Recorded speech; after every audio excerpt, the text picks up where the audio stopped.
Top tech trends and predictions for 2025, Meta's open source AI model for government, and how to manage effective change management. Those are just a few of the topics we're going to cover here in episode 198 of Transformation Ground Control. Welcome to Transformation Ground Control. Ground Control. The podcast that covers everything related to digital transformation. This podcast features technology agnostic and international discussions related to digital strategy, software selection, implementation, change management, business process optimization, and everything else you need to know to make your digital transformation project successful. Whether you're embarking on an ERP implementation, supply chain transformation, or any other business or digital transformation, this podcast is for you. Now, here's your host, Eric Kimberling.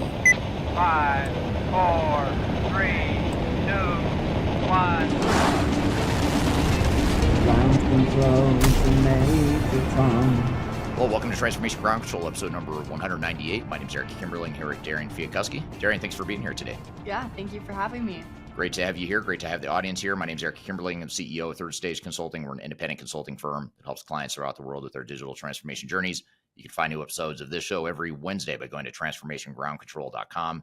And at that same website, you can also subscribe to and listen to the podcast on whatever platform you want. Just go to transformationgroundcontrol.com. And new episodes come out every Wednesday. This is a tech agnostic podcast that covers everything related to digital transformation, including people, process, technology, and strategy components of transformation. So great show for you planned for you today. We're going to get into top tech trends and predictions for 2025. We're going to have a conversation with the audience about that. Before we get to that discussion, though, we're going to talk about Meta's announcement that it's allowing U.S. government agencies and contractors to use its open source AI model, which is called Llama. And then we're also going to talk about agentic AI and whether or not now is the right time to invest in it. So we'll talk about what it is, what agentic AI is, as well as whether or not it's right for your business.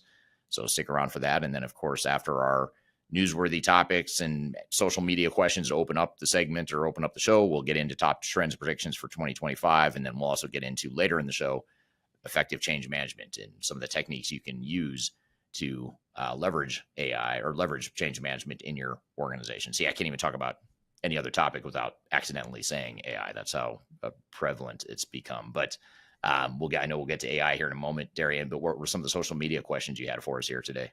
Yeah, this first one is a statement. It's from the Vendors Managing Projects video that was recently published on YouTube. And the comment is, however, you absolutely do not want a third party / consultant to manage the whole thing, as it just becomes a blame game. Interesting. Well, so they're saying that you shouldn't get an outside consultant to manage the project because it becomes a blame game? They said absolutely not. Yeah. Well, it's, I think that's a common refrain from software vendors because they want to have, unchecked authority and unchecked checkbook, in many cases, and unchecked budget and unchecked accountability. So yeah, if you don't want to hold your vendors accountable and you want to just take everything your vendor says at face value, and you're okay with that risk, then sure, maybe you don't need a outside consultant to help you manage. But if you don't have a lot of internal sophistication and experience with implementations, and if you don't have any sort of governance controls in place, or you don't have the right governance controls in place and the oversight and accountability for your software vendor and the technology consultants, then I would say if you want those things, it can behoove you, it can benefit you to have an independent outside tech agnostic advisor to help you through the process. For sure. And of course, vendors are going to think it becomes a blame game because they will be held accountable, like you said, and get, essentially, I guess you could say blamed, but not really, but held accountable for their actions realistically in every project then. Yeah, if there's something worth blaming for, then I guess the issue is, well, let's fix the problem. Let's not worry about who's getting blamed. Let's worry about fixing the problem. And to me, that's maybe the nuance or the difference there, which is, yeah, okay, maybe it's not healthy to just focus on blame, but it is healthy to say, well, here's a problem. Here's something that's not going well. What is it we're going to do to make it better, to fix it? So maybe that's just a mindset shift that those of us in the industry that go through these projects might think about embracing. Yeah, absolutely. Our second question here is, we are a healthcare facility and we are using Odoo for CRM module and QB for accounting and finance module. Now we are checking if we can change our accounting/finance system to NetSuite. Do you think that's a good idea? Why not utilize Odoo for all modules? And what are the pros and cons to this? Well, without knowing what the business requirements are or how you got to the decision of Odoo and NetSuite and sort of evaluating those two systems, I couldn't tell you, obviously the details of how you got to that point. But what I will say is that, in a perfect world, sure, if you could use the modules from all one vendor, one product, that's the ideal utopia that I think most organizations strive for. But the problem and the reality is that most ERP systems are not going to provide everything that any given organization is going to need to run their business. And so then you run into the trade-off of, do we just accept the fact that the software can't do what we need it to do or want it to do, and we just water down our own operations, our own processes to accommodate the limitations of the software? Or do we try to change that software through customization or maybe some sort of third-party bolt-on, or just buying a completely different solution to add on to the system? That's another way to address it. So there's no good answer, honestly. I mean, there's no easy answer. There's no good answer. Every one of those scenarios I just laid out has pros and cons and trade-offs. And you really just have to look at how big those differences are between the pros and cons, and what the cost benefit is ultimately is what it comes down to. And so it should be one of those objective, non-emotional decisions. And I also think it's important to make decisions that are non-purist. So in other words, instead of coming in saying we have to have one single ERP system, or we have to have no customization, absolutely no customization. I mean, it's not realistic to have these extreme stances. You can strive for those extreme stances and get as close as you can, but the tricky part is navigating those areas where it's not realistic. And what do you do? Because I think if you go in and just say, we're not going to customize, for example, no matter what, we're just not going to customize, or we're not going to use anything but the one core ERP system, then you're not prepared to address the risk, because there's a downside now that you've created, and you've got to figure out, well, how do we navigate that? And so that's obviously a big challenge that organizations have to work through as part of the process. For sure. And do you think in some of these situations too, it is almost better to have different ERP systems or different software systems because of vendor lock or anything like that? Yeah, I mean, yeah, absolutely. I mean, there is an advantage of hedging your bets a bit and de-risking the issue of having too much dependence on one vendor in the vendor lock that you mentioned. So vendor lock is when you've got so much wrapped up in one software vendor that they have complete control over you. They control your systems, they control your data, they control your cost structure now, because now you're sort of beholden to their pricing increases in the future and whatever. And their escalators and kickers that kick in, as a result of these cloud subscription contracts.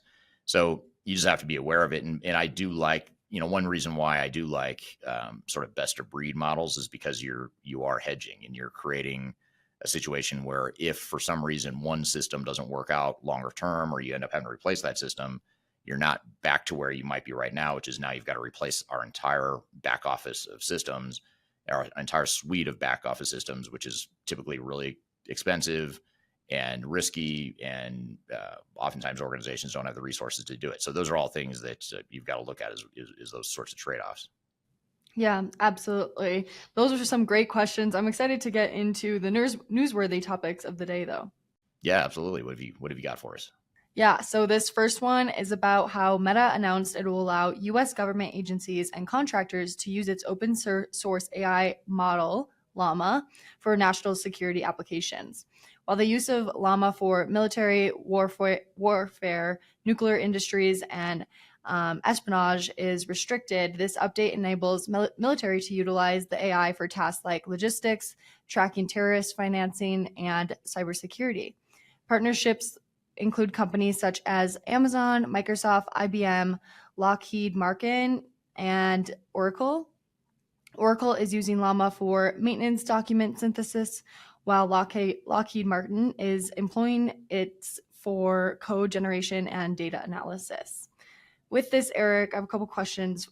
First, starting with strategic implications, how do you think Meta's decision to offer Llama AI for national security might impact the broader tech industry, particularly in terms of partnerships with government entities? Well, I think that's interesting because I think if you can satisfy the needs and security requirements and AI possibilities for a government entity, I think it's fair to say you might be pretty good at satisfying the needs of private sector and other types of organizations as well. So I think it's interesting they're starting there because I guess in some ways it raises a bar. It creates there's a higher threshold for, I would think I don't know a ton about government. I'm not an expert in government. We have team members that are, but I'm not one of them. But from what I understand about government, I mean, there's just they're less open to change in terms of embracing new technologies and unproven technology. So on one hand, it's interesting that that's where Meta is really focusing or starting to get some traction.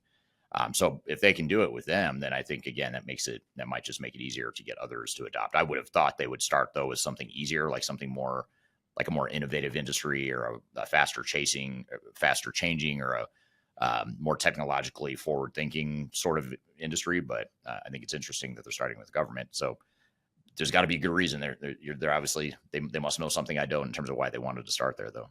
Yeah, absolutely. But I also think there's a huge side of obviously risks and challenges that come with government in particular. So with that, what risks could arise from allowing open source AI to be integrated into national security applications? And are there specific vulnerabilities that Meta and the US government should be concerned about that you could think off the top of your head? Yeah, I think it's just, data. First of all, data ownership, who owns the data and where is the data? Because I know for any government entity in any country, it doesn't matter if it's US government or any other government, oftentimes they require the data, either they require visibility and control over where the data is housed and how it's used. So that's kind of interesting too. I'd be curious to see how Meta navigates that piece of it because, because you are dealing with super sensitive information, especially when you're talking about national security. So I'll be curious to see over time how Meta addresses that concern. Yeah, absolutely. And talking about national security, how do you see AI models like Llama enhancing capabilities of U.S. agencies in areas like cybersecurity or counterterrorism? Yeah, I mean, it sounds like it could be something that is a game changer in terms of being able to provide more capabilities than what humans could possibly have. I do wonder, though. I have to wonder if AI is somewhat of a threat in a negative way to government more so than other industries, even more so than other industries, because, if AI is, can be proven to do these jobs better or faster than the way humans have in the past, then I think governments will be conflicted because they're not going to want to lay off people or, eliminate opportunities for people to have jobs, even if they arguably should, because you have a tool that can do it for cheaper or faster or whatever. So I'll be curious to see like that whole dynamic, how that unfolds, because I think that's an intangible thing that's not really related to the AI directly, but it's related to human behavior and organizational behavior too. So I'll be curious to see if that conflict exists or materializes, and if so, how they navigate it. For sure. And the other part of that conflict too is how other people in the organization are feeling if that does happen. So what is the resistance that government or any entities are feeling when changes like that happen? Yeah, absolutely. Our next one today is figuring out if now is the right time to implement agentic AI. This article examines whether organizations should adopt agentic AI, which is autonomous systems that perform tasks and make decisions without human oversight. While this technology offers obviously potential benefits like improved efficiency, enhanced decision-making, and competitive advantage, it also comes with challenges such as system integration, data quality assurance, and ethical considerations. This article obviously advises companies to assess their readiness before ever going into a decision like this, but it also emphasizes, is AI ready for no human oversight within companies, and is that a move that companies should be making right now, or should that be something that companies hold back on? So, Eric, what are some foundational steps that you could see companies taking if they wanted to prepare for agentic AI in the future, if it's not something that they're looking for right now? Yeah, I think it's maybe mapping out through visioning, mapping out what your processes could look like and how you could be using agentic AI. Um, you know, and and I think that's the key part is I think it's a maybe dual approach or two angles you come at it from. One is understanding what agentic AI could do, what the capabilities are, maybe looking at other use cases and getting ideas of how it could be used within your business.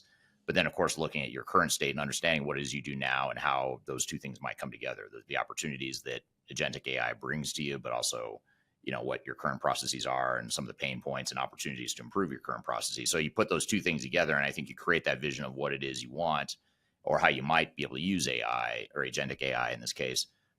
Then that, allows you to have more focus and more, sort of a targeted way of leveraging this new technology. Yeah, absolutely. And for companies that maybe are like, I want to get in on this now, what are some primary risks of early adoption before companies are ready for it?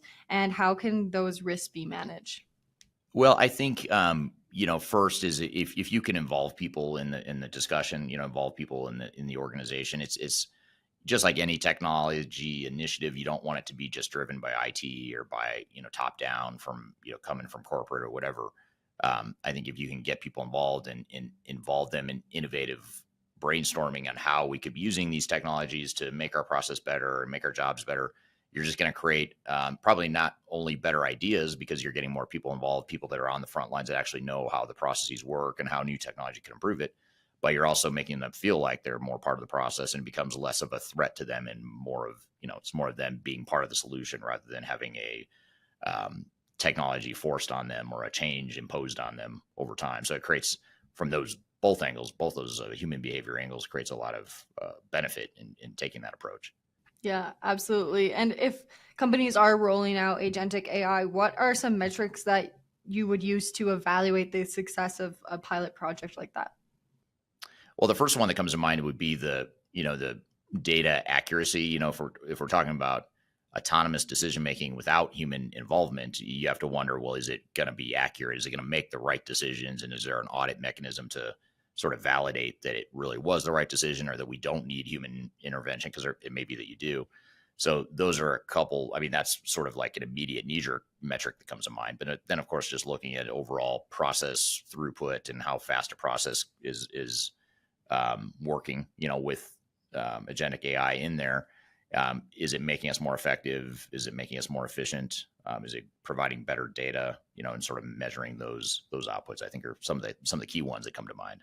Yeah, absolutely. And last question, what are some of the competitive advantages that might happen for companies if they do early adoption of agentic AI? Well, I think if they do early adoption, they're going to certainly get ahead of their competition in many ways, so that it's a competitive advantage possibility, especially because if the tools are available to everyone, it's sort of like the clock's already ticking. I mean, people are adopting AI right now, so it depends on where you want to be. If you want to be ahead of your competition, that can be a great way to do it. It can also just be a good way to just rethink your processes and ways that you could be totally changing and improving your processes in ways that maybe you didn't have the resources or the technology available to do it in the past. Yeah, absolutely. Well, those were some great articles, and I love figuring out what's going on a weekly basis and what's changing. I feel like it's always changing so quickly, but I'm excited to kind of dive into that a little bit further with today's discussion. Yeah, we're going to get into tech trends and predictions. We're going to talk about a few of my tech trends and predictions, but more importantly, I also want to hear from the audience on what they think some of the important, exciting trends are for 2025. So we're going to talk about what you need to know about trends and predictions for the digital transformation space here in 2025 and beyond. And stick around too, because even after that interview or after that conversation, we're going to get into more stuff. And another topic we're going to get to is some change management techniques you can be using to improve your business. And part of the reason this is so important in today's episode is not only because change management is so important in general, but because as we talk about tech trends and predictions for 2025, one of the big themes that we're going to get to here in a moment is just all the resiliency that you need to build as an organization and the ability to change and lead change.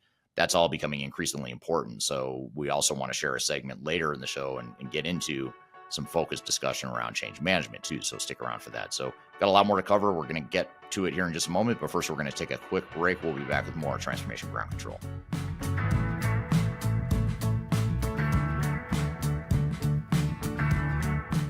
My name is Eric Kimberling, and I'm the CEO and founder of Third Stage Consulting. Before we dive too far into today's content, I want to invite you to learn a little bit more about Third Stage Consulting, who we are and what we do.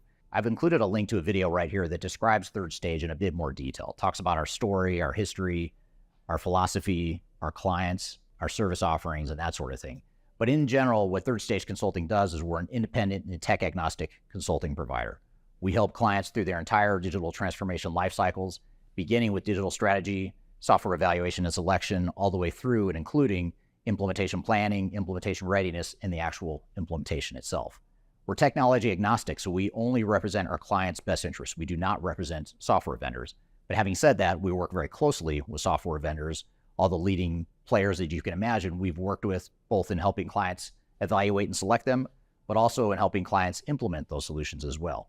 So we have a very broad, objective, agnostic view of the market that is meant to really represent your interest as you go through your digital transformation. I also encourage you to scan this QR code right here to get access to our resource center. This resource center has a ton of information, a ton of ebooks that are free. You have access to top 10 software rankings, playbooks for how to make your project more successful, guides to change management, YouTube videos, all kinds of stuff that are going to help you through your digital transformation. So I encourage you to scan this QR code to get access to those resources. And please feel free to reach out to me directly to brainstorm ideas about your project. Even if it's just informally, you want to bounce around some ideas and get some informal advice, I'd be happy to spend some time with you. So feel free to reach out to me. I've included my contact information below. You can also find it in the description field of this video as well. The last thing you want to have happen is for your digital transformation to end up in court. I've been doing this for 20 years and I have seen everything. My name is Marcus Harris. I'm a software and technology attorney focusing my practice on drafting and negotiating software-related contracts and litigating software disputes across the country. Feel free to reach out to us at taftlaw.com. We'd love to talk to you about the litigation process and what you can expect.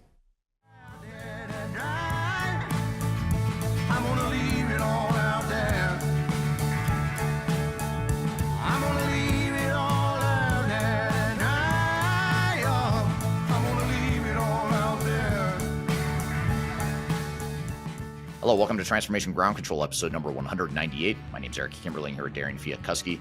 You can find new episodes of this show every Wednesday by going to transformationgroundcontrol.com. And this is the podcast that's tech agnostic and has everything to do with digital transformation, including strategy, people, process, and technology. So thank you for joining us here today. And we're excited to get into this conversation. I love doing this conversation every year, and it's a conversation around tech trends and predictions for the coming year. We're in November here as we're filming this, so we've got just a few weeks left here in 2024, and many of you are embarking on a digital strategy or roadmap for 2025, trying to figure out how you're going to embark on your digital transformation journey or how you're going to invest your IT dollars. And so you're probably thinking about a lot of change and new technologies and things like that. So we want to talk about those trends and predictions that you should be thinking about as you create those strategies and roadmaps for the new year and beyond. So we want to jump into that conversation here today.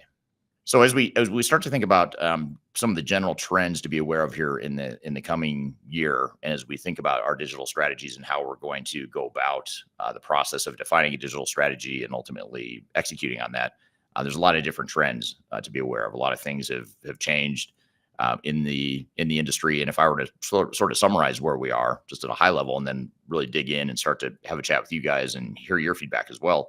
But as I look to sort of summarize where we're at and where we're headed in 2025, if I had to pick one thing to summarize, I would say it is definitely an increased pace of change. And the reason I say that is because the trajectory that the technology change is on right now is so dramatic.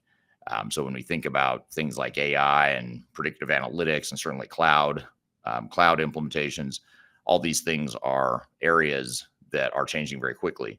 And technology has always changed very quickly in the 25 years I've been doing this. But I feel like just in the last year or two, the pace of change has really accelerated dramatically. When you look at how quickly ChatGPT caught on, for example, and how quickly it really brought artificial intelligence to the forefront, not just for consumers, but also for businesses sort of in parallel, that was something that really changed the pace of change. And then you add to the fact that a lot of companies are quickly adopting or quickly embracing the cloud and moving their on-premise systems to the cloud still. And you add that all up and you see that there's a big increased pace of change. And so I think that's really the name of the game for 2025 is how do we manage that change? How do we navigate the change? How do we not let the change overwhelm us or become something that we just can't consume as an organization? Those are all things that we really got to think through and be aware of as we go into the new year. And I'd be curious to hear too from the audience here what you think some of the big challenges are, or some of the big changes are that you're seeing in digital transformation or that you're most excited about. I'm just mentioning a couple here with cloud and artificial intelligence, but would love to hear any other comments you have or any other things you think are changing particularly quickly. Also want to say hello to Mukushimar joining from Pune, India. We have someone joining from Santiago, Chile. Thank you for being here today as well. And here's an interesting comment here from YouTube. And joining from India, I want to know the trends in digital transformation in higher education. And so, yes, we will absolutely talk about some of the trends that apply to not only higher education, but other industries as well. And then another comment here, a question here, or a comment related to trends in the coming year.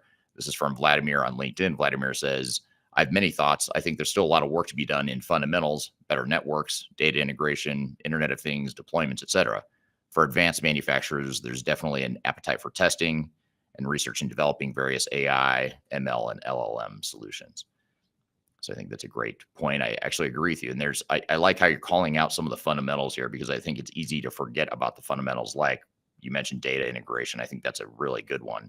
A lot of organizations have struggled for decades, if not longer, to really get their data cleansed and cleaned up and under control, and to get the right data governance in place and that sort of thing. And in fact, in last week's podcast episode, we covered data management in quite a bit of detail. So if you're interested in learning more about data governance, data management, last week's episode of this podcast, Transformation Ground Control, we dive into that.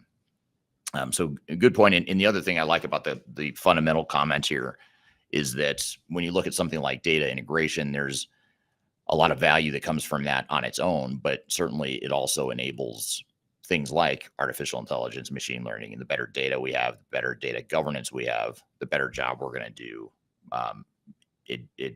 adhering to or embracing some of those newer technologies. So here's an interesting question from Sid on LinkedIn.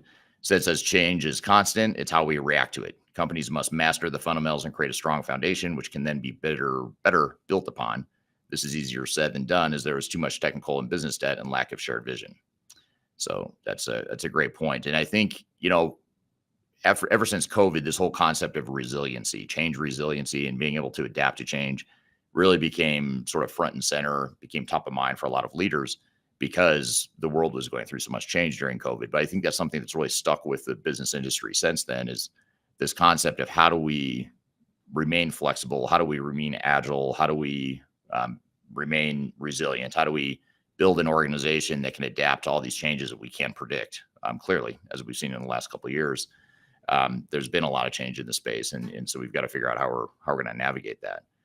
And so I like also in this comment too, the concept of shared vision. If we can make sure that anything we do in the ways we manage change, in the ways we adapt to change, and the types of technologies we deploy and embrace, if we can do that in the context of making sure it's part of a shared vision and that we're all on the same page with what that vision is, that's going to be a lot more successful and a lot more effective than organizations that get overwhelmed by all the possibilities, all these technology changes that are happening in the space right now. So great comments there. Great additional thoughts there. Here's a question from Darian that I'm actually going to ask to the audience. This is from Darian on LinkedIn. Darian says, how are you using AI like ChatGPT? So I'd love to hear just in general, those of you listening in here today, how are you using ChatGPT or other generative AI, conversational AI, that sort of thing? Are you using it in your business? I'd love to hear your feedback there. And speaking of that, that's sort of a good transition into another trend here that I want to get to. And it's really impossible to talk about trends and predictions here without talking more about, without bringing up AI again. But just the business adoption of artificial intelligence, I think is something that's going to be prevalent in 2025. I think 2023 and 2024 were the years that it seemed as though organizations were sort of dabbling in AI or just sort of cautiously optimistic or cautiously dipping their toes into what AI might do for their businesses. But I think there's also a lot of uncertainty around it up until this point. But I think 2025 will be the year where organizations start to figure out how they're actually going to use AI, and they're actually going to start to pilot real use cases, which some organizations have, but I'd say most organizations are still uncertain how to use AI in their organization. So I think it's been around long enough now, and the vendors are investing heavily enough in AI functions in their software, in their core softwares, that it's going to be sort of that tipping point where organizations do start to push harder into the space to really look at ways they can be using AI more effectively. So that's something I think will happen. But I'd love to hear too from the audience on where, if at all, are you using AI in your business? Do you have specific examples or use cases of ways you're using AI so far, or ways that you plan to use it? Or are you still trying to figure out what AI is and how it could affect your business? I'd love to hear your thoughts and comments here on sort of where you fall on the whole change adoption curve, or the whole AI adoption curve in general. So love to hear your thoughts there. So here's another comment from Buggy's Thoughts on YouTube. I mean, an IT student, so hard to get internships or experience trying to get into consulting. Any tips on things I should be doing? Well, I think certainly educating yourself and networking and being part of events like this is one way to do it, just because you'll be able to learn from some of the peers in the industry, and kind of hear what some of the real world scenarios are, and some of the real world challenges that organizations are facing. So certainly listening to podcasts like this one, and really diving into and learning some of the stuff that, as you're doing here today, is an important first step. But I'd also make sure you network with some of the people you see listening to this same podcast. When you see people comment, be sure to connect with those people and build your network of people that might be able to help you, or either directly or indirectly position you for potential opportunities in the space. And then also just any experience you can get. If you can have applicable experience of using AI, for example, or using enterprise technology, and you can really point to that as a selling point for why you'd be a good candidate, I think those are just a few ideas that come to mind. But certainly getting to know the right people, getting the right skill set and knowledge, and certainly getting the experience, even if it's unpaid experience or things that you do on your own just as a hobby, or just in your own exploration of learning different things, that can all be things that you can use to position yourself as a more valuable consultant. I want to say hello to Sindre, joining from Horton, Norway. Thanks for joining here today. Here's a good question from Kareem on LinkedIn. Kareem or Karim? Maybe it's Karim. Karen on LinkedIn, I'll say. What are the real on-the-ground issues when it comes to moving from ECC to S4HANA? And I'm actually, if you don't mind here, Karim, I'm going to actually use this question as a segue into another prediction or comment I had, which is one of my predictions here, is the increased frenzy in cloud upgrades. So I think you mentioned SAP and ECC to S4HANA in particular.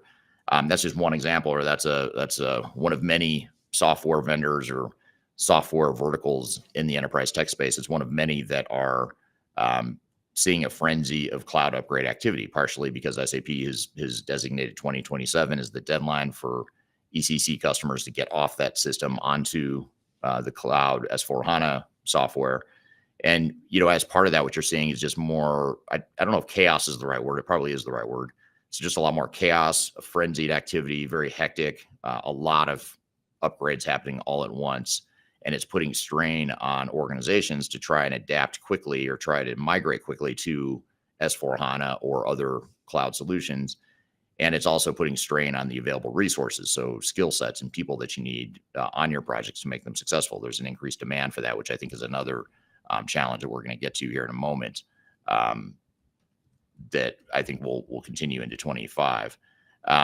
So those are, that increased frenzy in cloud upgrades is something that is going to lead to another prediction that I'm going to get to here in a minute, and that is increased digital transformation failures. I think the fact that so many organizations are moving so quickly to the cloud, in some cases they're not ready for the change, and in some cases they have other bigger issues they should be dealing with, but because the software vendors have sort of force this cloud migration all in mass, that's causing a lot of organizations to get into these projects a little too deep when perhaps they're not ready for it. Perhaps they just don't have the right foundation or infrastructure in place. They don't have the right alignment. They're not focused on the right things, but yet they're going through these projects because software vendors are sort of forcing them to in a lot of ways, because they want to make sure that they have those upgrades happening in place, or happening in a timely fashion here. So, but as far as how to make that cloud migration successful, back to Karim's question around moving from ECC to S4, I think there's a few things that come to mind here. One is you want to make sure that you're ready for it. First of all, make sure you have a good reason for why you're moving from ECC to S4. And I would say that it's not enough to say because SAP told you have to. That's not a good enough reason to say that's what we're going to base our whole burning platform for change, because that's not a good enough reason to do that. So I think making sure you have a clear vision for what it is you want to get out of the project. Make sure you have a good idea of what business value you expect to get. Make sure you have a good idea of what sort of business improvements and organizational improvements you expect to see, and really having clarity around that before you get into a project. I think that's really important, whether you're moving from ECC to S4 or any system to a new system. I'd say the same thing. So those are just some things that come to mind there that I think are very, very important. There's a question or a comment here from Sid on LinkedIn. Sid says, a quick win for AI is the ability to summarize meeting notes via Zoom. This is making it easier to summarize results and action items. Many of the AI offered by vendors are not necessarily ready for prime time. However, on the machine learning side, there has been more due diligence on using machine learning for data validation and enrichment. So those are really good comments. And I agree. There are some great ways that you could be using AI at a really micro level, to do your job more effectively and to scale yourself better. I know I personally use AI all the time for summarizing meeting notes. I also use it to write blogs. So I don't write blogs anymore like I used to religiously for years and years. I used to religiously write at least one blog a week.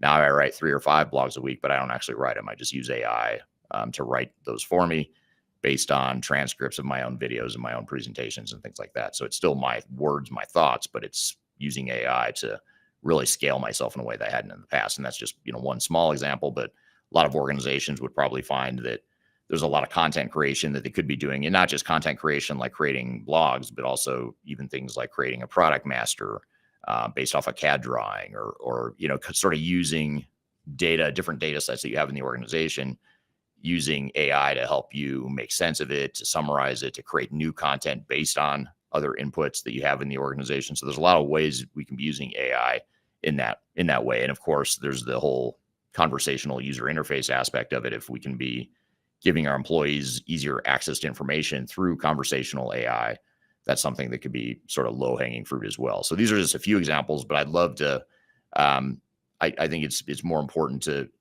figure out, how organizations can be using AI more effectively. We're here talking about the top tech trends and predictions for 2025 and beyond. We've got a lot more to cover, but first we're going to take a quick break. We'll be back with more Transformation Ground Control.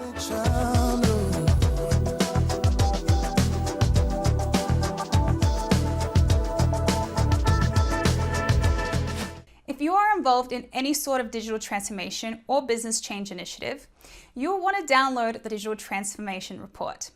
With its comprehensive overview of business and technology trends and best practices, this report is a must-have guide for any transformation project or executive team. Download this free report by visiting Third Stage Consulting at thirdstage-consulting.com.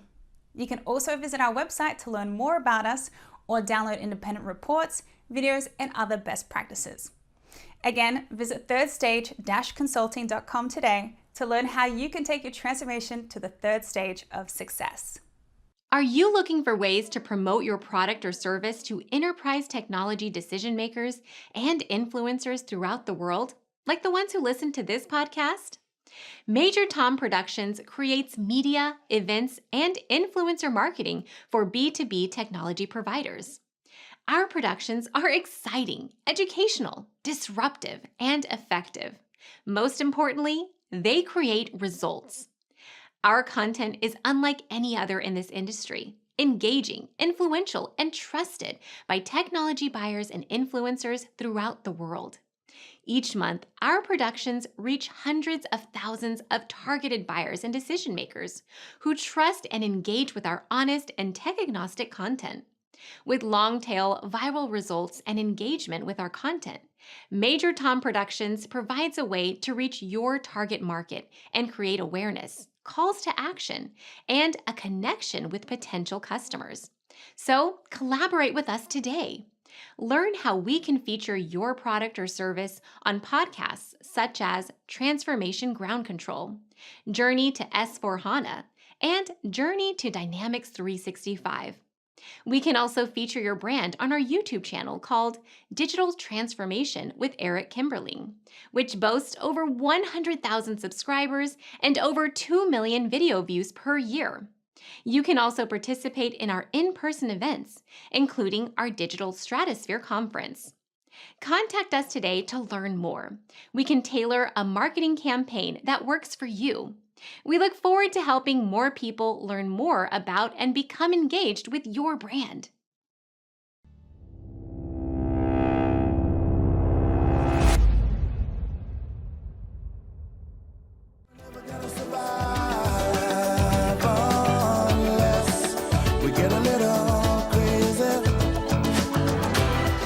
Hello, welcome back to Transformation Ground Control, episode number 198. My name is Eric Kimberling here with Darian Chwialkowski. This is the podcast that has everything to do with digital transformation, including the people, process, technology, and strategy sides of change. So thanks for being here today. The show is produced by Major Tom Productions and sponsored by Third Stage Consulting, which is an independent and tech-agnostic consulting firm that helps clients throughout their digital transformation journeys. You can find new episodes of the show at transformationgroundcontrol.com, and we're here talking about tech trends and predictions for 2025 and beyond. Mohammed on LinkedIn. Mohammed says, can't wait for AI to be part of the planning, whether it's production planning, MRP, financial planning, or any planning an organization needs to have. And I think this is a really good point. I think this is where there's a ton of value, a ton of hidden value in organizations and their ability to get business value from AI. I think these are great examples. I mean, we look at something like production planning or material resource planning, which is what MRP is. When you think about a manufacturer and all the raw materials they have to manage, all the production shop floor scheduling they have to do, even scheduling workers on the shop floor and scheduling when machines are going to be switched over and set up for different production runs. You think about all that optimization that organizations have really struggled with for years and years. I mean, the ERP systems were largely built to help address this whole production planning and MRP thing, but ERP systems never really fully mastered it in the way that AI potentially could. So I'm curious as well to see how AI can use different data sets, different data points, both internally and externally, to provide better demand forecasts, which would give you a better ability to better plan production, because now you have a better accurate understanding of what your customer demand is. So now you can therefore potentially use that data to now better understand how you can be planning your production better to meet that customer demand. And then, of course, what's even cooler to think about is when you think about all the external factors that might affect customer demand or might affect your production schedule. And if you can use AI to help optimize that and figure out and help you see things that you as an organization and a team wouldn't see on your own because you have human flaws and blind spots and whatnot, that's where I think it could be really cool for AI to really be a game changer for organizations. But at the same time, I also think that organizations are trying to figure out how to walk before they run. How can they use these little, more, maybe a little simpler use cases, just like what Sid had talked about before, kind of going back to this comment here, the quick win with summarizing meeting notes and summarizing results and action items and that sort of thing. And he also mentions data validation and enrichment as an area where you could be using AI more effectively. So this is, I think this is great conversation here because there's small, simple ways you could be using AI. And there's also these more advanced ways, like with the production planning example that Sid brings up here. Or I'm sorry, Mohammed brings up here as well.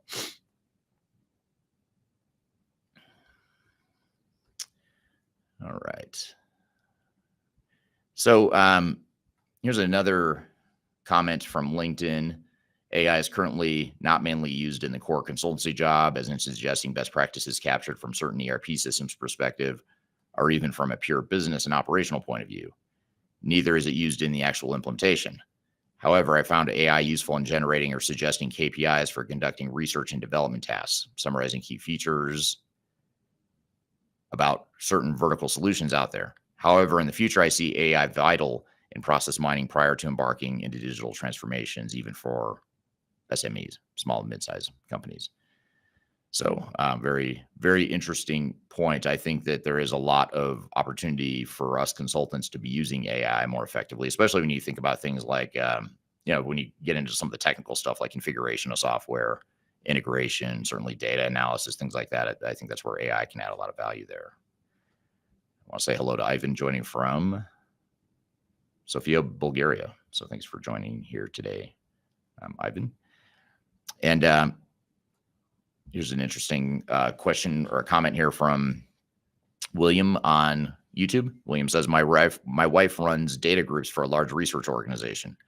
Last week, she mentioned having a host of nuisance tech issues. I asked her if they did a cloud migration. She said, how did you know? So yes, cloud migrations are difficult and challenging. And I think that's something that's going to continue into the new year in 2025 and beyond.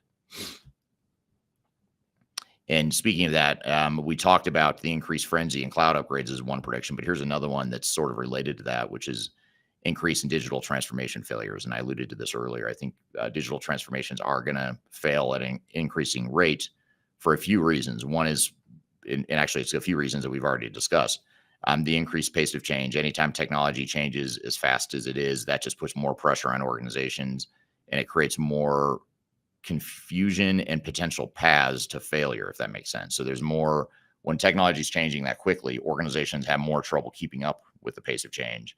And that just puts more strain on those organizations to change faster than they're potentially really conditioned to do.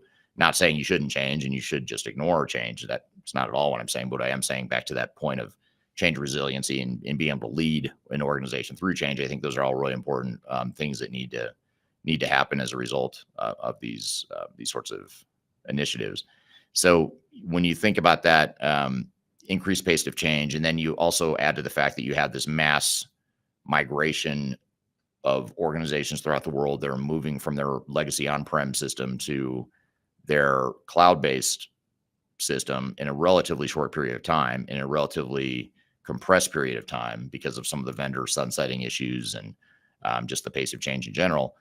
That's putting more pressure on organizations to go through change that they're not necessarily ready for, and they're not necessarily prepared to succeed. And so that's why it's so important for organizations to make sure they have a clear vision of where they want to go, and make sure they have a clear direction and alignment as an organization before they jump too far into the overall project. So I think the increase in failures will absolutely increase. We just see too many organizations that are struggling right now with that cloud migration, and the forced fast migration, shortage of skills. That's actually another prediction that I'll just call out here now as one of the predictions is, skills shortages have been an issue for years now. It's nothing new in 2025. That is something that'll continue and probably accelerate in 2025, because you get, for example, all these companies that are scrambling now to go from SAP ECC to S/4HANA. There's only so many SAP consultants in the world that know what they're doing and are good. And those consultants are all in high demand right now because you have so many organizations that are going through these changes all in a relatively short period of time. So that skill shortage creates more pressure on organization and increases the rate or the probability of failure even more. So you've got to look at all these underlying currents here, these undercurrents in the industry, and say, how does this affect us, and how do we mitigate the risks of all these things we're talking about? And the good news here, it may sound like I'm saying it's all bad news because there are risks and there's challenges, but the good news is there's ways to mitigate those risks and challenges and ways to overcome them. And it's just a matter of being aware of them. With skill shortages, for example, you may have to assume your project's going to take you a little longer than you might otherwise expect, or that might otherwise be realistic. I mean, I think in general, most organizations are very unrealistic about how long an implementation takes, but even more so nowadays when you add up all these different factors, the skill shortages, the increasing pace of change, the fact that vendors are changing their software so quickly, the fact that businesses are dealing with a bunch of challenges, supply chain issues and economic issues and potential layoffs, acquisitions. There's all these other things happening that have nothing to do with technology that are also putting pressure on these organizations. And at some point, something's got to give. And oftentimes these technology initiatives end up paying the price or end up taking longer than expected or costing more than expected because of all these other internal and external dynamics that are contributing to some of the difficulties that organizations face when they're going through these implementations. So skill shortages, that's something else that I think will be a challenge here in the coming years. But I'm curious to hear from you. What other trends do you see, or what other trends are you most excited about in the digital transformation space? I'd love to hear your thoughts here, whether you're someone implementing ERP systems right now, or whether you're a consultant or whatever the case may be. I'd love to hear your feedback. Speaking of feedback, here's another comment from Karim on LinkedIn. Another quick one. Are all market leading vendors truly equal in their enterprise software capabilities? And I would say, no, they're not. I mean, I'd say they're all good. If you look at market leading vendors, at least the brand names like SAP and Oracle and Microsoft, Infor, Epicor, or a couple more, Workday, of course, NetSuite. Those are some of the leading, what I would consider some of the leading enterprise software vendors. But I wouldn't say they're equal. I mean, I think they all have their strengths and weaknesses, and they all have their areas of focus. Certain ones are better at certain types of organizations or with certain types of industries, but you really have to make sure you understand more than anything just what your own needs are and what your priorities are. And once you know what your needs and priorities are as an organization, then looking to the software solutions that are out there to figure out which one or ones are going to provide you, the best fit with what you're looking for. That's why going through an objective and comprehensive evaluation process is so important, to make sure that you find the software and you find the nuances in these different software solutions, because they are all very different and they have different strengths and weaknesses for certain. Here's another comment from Pranesh on LinkedIn. Pranesh says, lots of ERPs are using AI effectively. Workday already has a good use of this in features such as candidate ranking, skill ranking, etc. So keeping data clean for a decent long time can really help companies take the AI skills, utilize their predictions better. Great example. And those are great examples of how a software vendor, in this case Workday, is using AI to sort of build into their systems some additional competencies around candidate ranking and skill ranking in these two examples. So those are all great examples of things that will certainly help. And we're certainly, AI can make those existing functions even better than they might have been otherwise. So thank you for that feedback, Pranesh. I also want to get back to this concept of AI. I'd love to hear for those that are just joining, or maybe missed the earlier part of the conversation, or maybe you've had more time to think about it, if you've been on this discussion for a while now. But I'd love to hear from you on where you think you could see AI being used in your business or in businesses in general. Do you see it being used in certain ways now? Do you see possibilities of AI being used to improve businesses in certain ways in the near future? Love to hear your feedback, because I think this is something that's really important, because so many organizations are struggling with how to leverage AI and how to get value out of AI as well, rather than just talking a lot about it, or creating, or focusing on all the buzz. There's a question from Sid on LinkedIn. Sid says, from a system architecture perspective, a hybrid architecture with on-premise and cloud creates challenges to keep the lights on while going through a cloud upgrade. This is often overlooked and leads to delays, as the right resource cannot be at the right place at the right time, as staff downsizing and resource allocation leads to staffing and planning challenges. So I think the key thread here that I'm picking up on, or the key point, is keeping the lights on with your existing on-prem systems while you're going through this transition to the cloud. And in the process, assuming you're not doing like this massive big bang approach, which most organizations don't do, but assuming you're going to have to move through this interim phase where you have some cloud systems and some on-prem systems, that's where it becomes real challenging. And there's a lot of interim integration to manage, a lot of interim data reentry and rekeying and data governance that becomes an issue, because now you're managing multiple environments.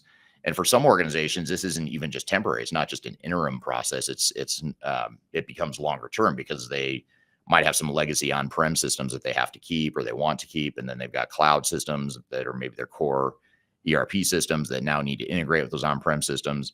So those are all big issues that need to be managed for certain.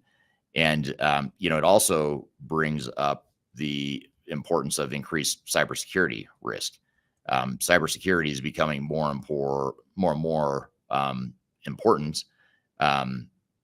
And it's becoming more common that organizations struggle with cybersecurity. And the reason I'm bringing this up in the context of Sid's comment a moment ago is because when you start talking about these hybrid environments where you have some on-prem, some cloud systems, it may be important from an operational perspective. There may be very good reasons, regulatory reasons, or functionality reasons why you might have these hybrid environments. So I'm not here to necessarily say hybrid environments are good or bad, but one of the risks of hybrid environments is, even if, let's assume you've got a core cloud system that has world-class cybersecurity controls and cybersecurity protection that's going to protect you from all these bad outside hackers and nefarious actors and potential internal employee breaches, all that stuff. Let's just say you've got this hypothetical situation where you've got these cloud systems that are pretty well locked down. If you have a hybrid situation where you also have now some on-premise systems that are accessing or integrating to those back office cloud systems, now you've increased another entry point, or a potential, a potential lapse, a point of weakness in your systems, because now a hacker is probably going to go attack your old on-prem system to get to your cloud system, even though your cloud system is pretty well locked down, has good cybersecurity controls in place and that sort of thing. Now you've increased the vulnerability, though, by adding on this on-prem system. And that's how a lot of these security breaches are happening now. When you look at, I think it was the SolarWinds breach from a couple of years ago, that massive breach that SolarWinds had. There was, if I remember correctly, I think that was the one where they accessed the core system and brought down the core system. They accessed it through a backdoor. And that backdoor was a third-party bolt-on system that didn't have good cybersecurity controls. So that's why I say cybersecurity is just going to continue to be a challenge, partially because you've got these hybrid environments. You've got a lot of companies that are going through technology change, and that just increases a certain amount of cybersecurity risk right there because of that. But then you also have the just increase in cybersecurity sophistication, or not cybersecurity sophistication, but criminal sophistication, I guess you'd say, when it comes to hacking and attacking networks and trying to access and steal data. Hackers are just getting more and more advanced in their approaches. I know within our organization, it's just crazy how sophisticated some of these phishing and spoofing spams have become, and not spoofing spams, spoofing scams.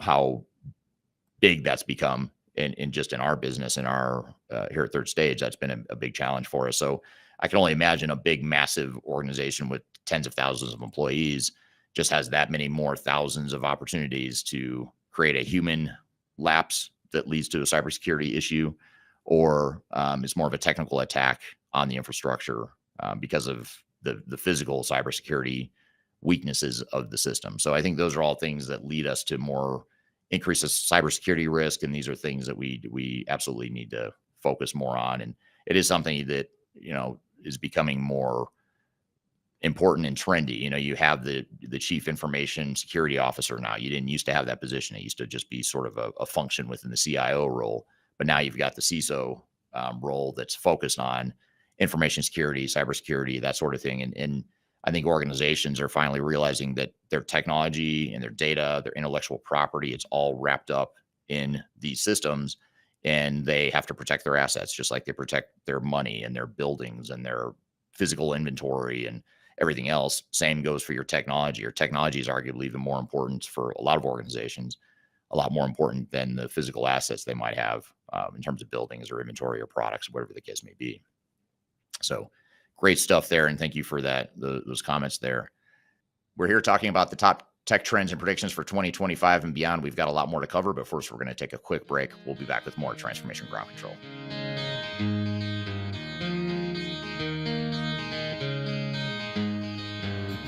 Could you whisper in my ear?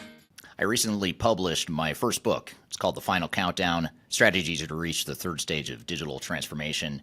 And I wrote this book because I really wanted to find a concise way to share some of my knowledge around digital strategy and how to get started on a digital transformation journey. So in this book, I cover 3 different sections. I cover the people, process, and technology aspects of transformation. with the idea that it's meant to be a starting point, a launching pad for organizations and team members that are going through digital transformations. So I encourage you to buy this book. You can get it electronically, you can get it paperback, or you can get it in hard copy as I'm holding here in front of you.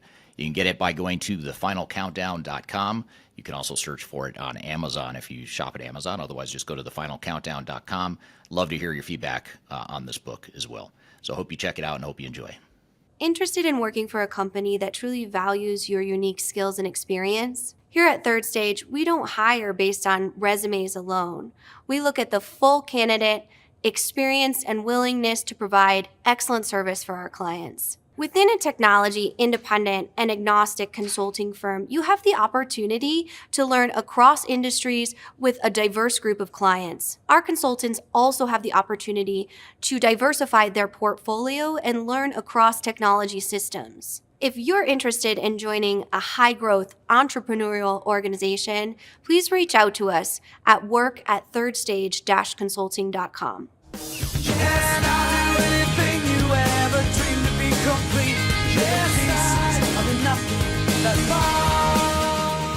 Hello, welcome back to Transformation Ground Control, episode number 198. My name is Eric Kimberling here with Darian Chwialkowski.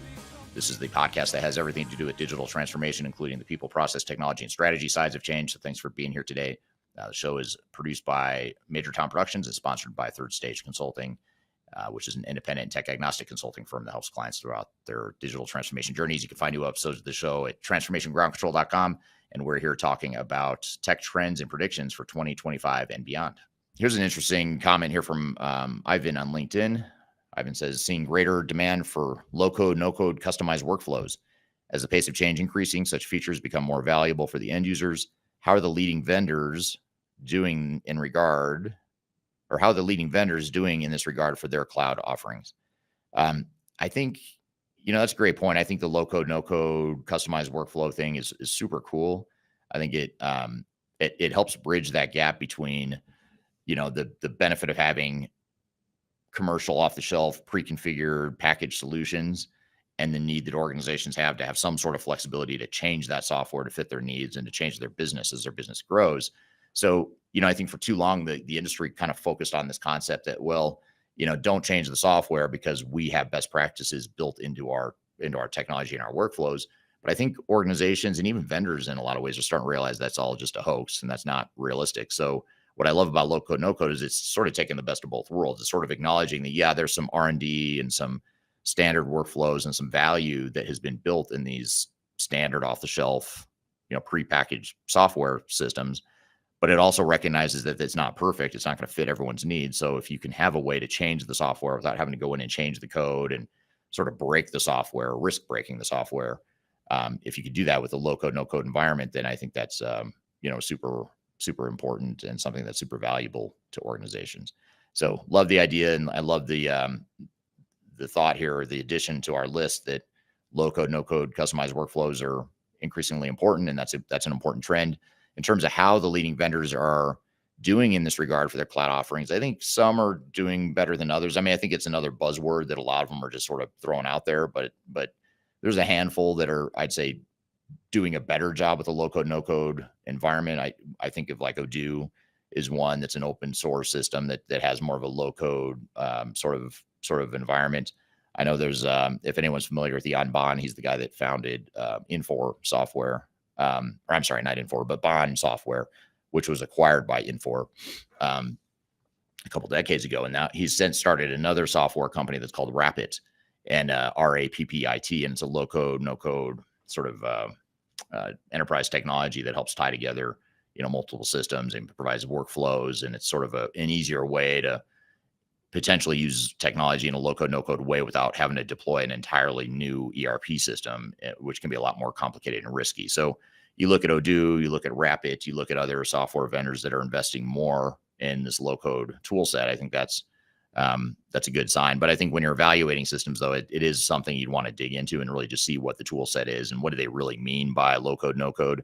Because a lot of times low code, no code might be, well, you're just allowing me to change the color of a button. That's not really giving me a customized workflow. It's just giving me sort of a personalization that I always had. Every software vendor would allow like relatively simple changes to the system that doesn't change the core fundamental aspects of what the software does. But when you look at things like Odoo and Rapid and some of these other low code, no code systems, you actually can change the workflow in a more meaningful way. And speaking of Odoo, and this is actually part of why I just brought up Odoo, because I saw this question and so they popped in my mind, but this is from Emro on YouTube. Emro says, what's your opinion on Odoo on-prem and how to test the functions of an ERP? Is an iterative process? Also, how do we determine the suitable data model for an ERP system? There's a lot in that question. I'll try to answer much of that question. I may not get to all of those points or all of those sub-questions here, but I will say that Odoo ERP is a good system. It's in our top 10 list. We do every year a independent tech agnostic ranking of the top ERP systems in the market.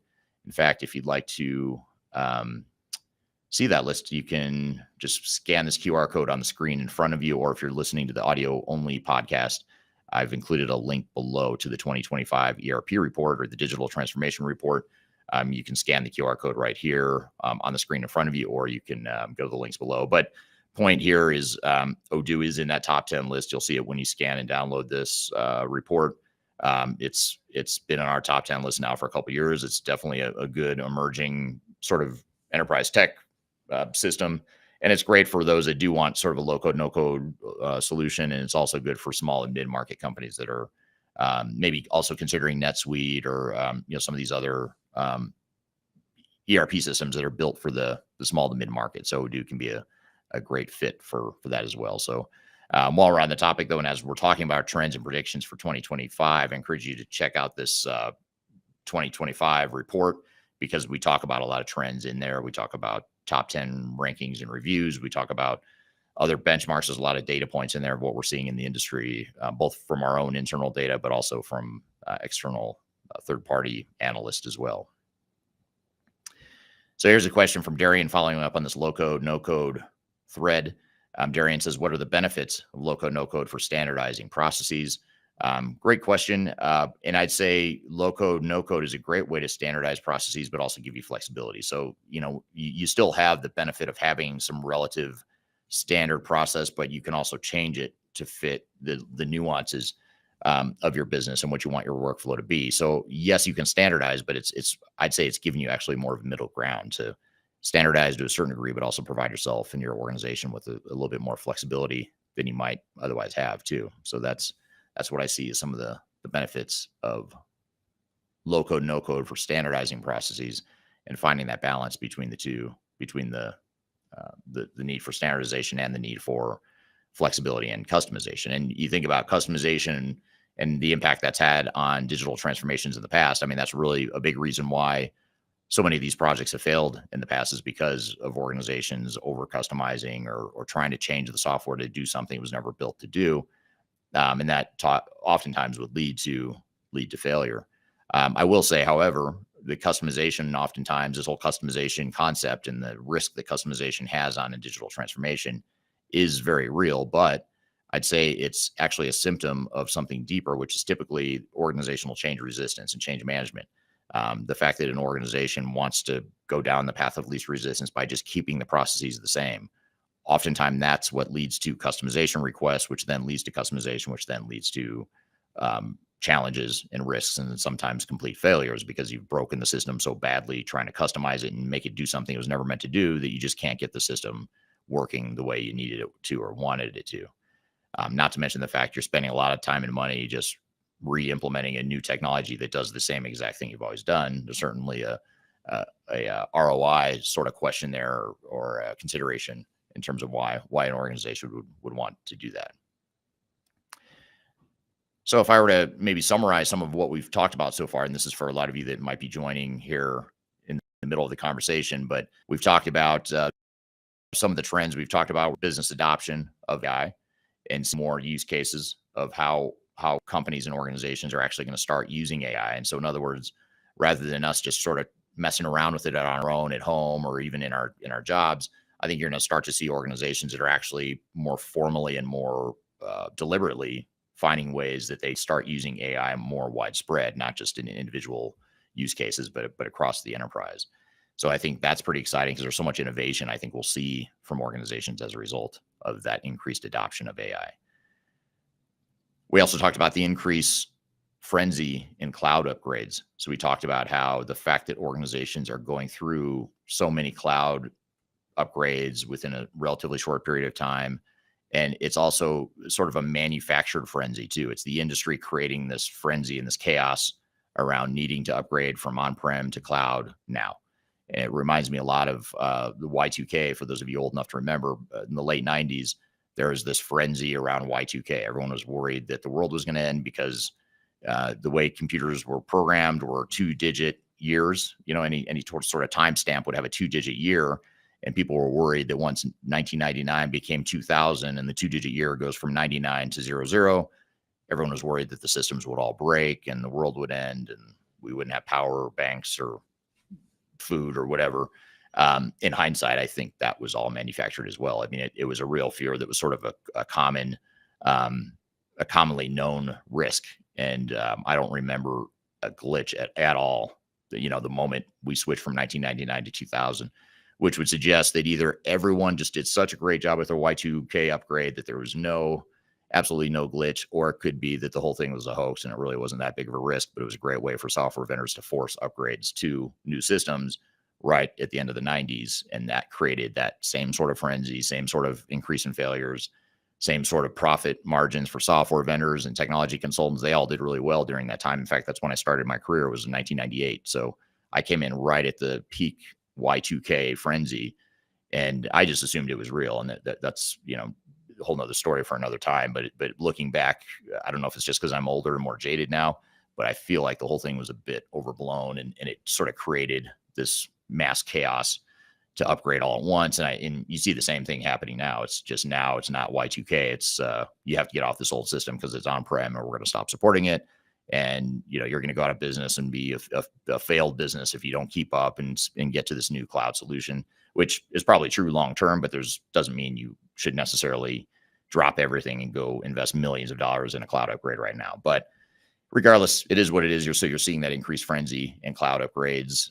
That's one of the things we talked about. We also talked about the increased pace of change. Things are just changing very quickly with AI and predictive analytics and all kinds of emerging technologies and cloud migrations. All this results in change, and it puts pressure on organizations to be better at change because they simply have to be as things get more difficult and change quickly. Skill shortages, as we look at this increased pace of change and the increased frenzy in cloud upgrades, that leads to skill shortages, which means that implementations are going to be more challenging to find the right people because there's going to be so much demand for them, because you have so many organizations going through these big, massive cloud upgrades all in a relatively short period of time. That puts more pressure on the skills that are needed to make these projects successful. We talked about increase in digital transformation failures. Because of a lot of the things we've talked about, that's going to lead to more failures. Digital transformation and ERP implementation failure rates have always been historically high and, in my opinion, unacceptable. And it's confusing to me at times as to why that number doesn't budge or really get any better over time. It's actually, I think the number is going to increase. The failure rate's going to increase now because of all the things we've talked about, which are good things longer term, but short term that creates more chaos and risk for organizations because of all the change, skill shortages, going through implementations because they have to, not necessarily because they have a good reason strategically, but because the vendors are telling them they have to. That's right there leading to a lack of strategic direction. That's leading to a lot of failure. So these are all things that you just need to be aware of from a risk perspective. And then the other risk that we talked about so far was the increase of cybersecurity risk. So as you see more attempted cybersecurity breaches, you're going to see more pressure on cloud vendors and software providers and IT professionals in general to provide more, tightened down cybersecurity here in the coming year and longer. So those are some of the predictions we've covered so far. There's a couple. I'll get to a few more comments here before we wrap up, but this is from Havana ERP on YouTube. Says Odoo needs a lot of unnecessary customizations. Most of the things you expect to be there by default will not be there. I don't have a strong opinion on that. It depends on what your needs are. I suppose that you could say that about any ERP system is going to have things that you would hope would be there, but aren't going to be there the way you want them. I also do have to ask the question if you are an ERP vendor, because I saw the name Havana ERP, so I don't know if you're a competitor of Odoo's and maybe you have a stronger bias opinion there. But great question, great point, is something to be aware of. You just want to make sure you're doing your due diligence and understanding what it is you're getting from your cloud provider and that sort of thing. Here's a comment from Pranesh on LinkedIn. Pranesh says, just to add onto you, Eric, low code has a great benefit by empowering the functional centers of excellence and reducing the loads of the developer. In real-time scenarios, there's always great load and wait time for developers to deliver, but these add-ons give the opportunity for more productivity. Some examples are Power Apps, which let you create your own app. And that's actually a great example. Power Apps from Microsoft are really cool. And that's sort of a semi-techie tool that you don't have to be a deep techie, but it provides you technical capabilities, and it allows you to be more technologically advanced than you really are, if that makes sense, because you've got this way to create Power Apps on the Power App platform using the Microsoft platform in this case. And that's true for, the low code, no code environment in general. It just gives you a way to create apps and create functions and workflows that you would otherwise need to go hire a developer or learn to develop yourself, or go bring in your outside software vendor to change the software for you. And even then it's risky because you're changing the software, changing the code, but with low code, no code, you're not. So again, it gives you that sort of best of both worlds there, which is pretty cool to see. And I think the low code, no code thing has gotten probably overshadowed by AI, but it is something that's very, very important, and something that's trending in the right direction for sure. All right. So those were our top tech trends and predictions for 2025 and beyond. I'm curious to hear your feedback. What do you think? Did we miss something? Any of those tech trends that sound particularly good to you? Anything you'd add to the list? Anything you take off the list? Love to hear your feedback in the comments below. But we're going to continue the discussion of trends and predictions here in just a moment when we come back from a break. And then we're also going to get into change management and how to manage change and some of the techniques to manage change in 2025 and beyond. So be sure to stick around for that. We've got a lot more to cover. We'll be right back with more Transformation Ground Control.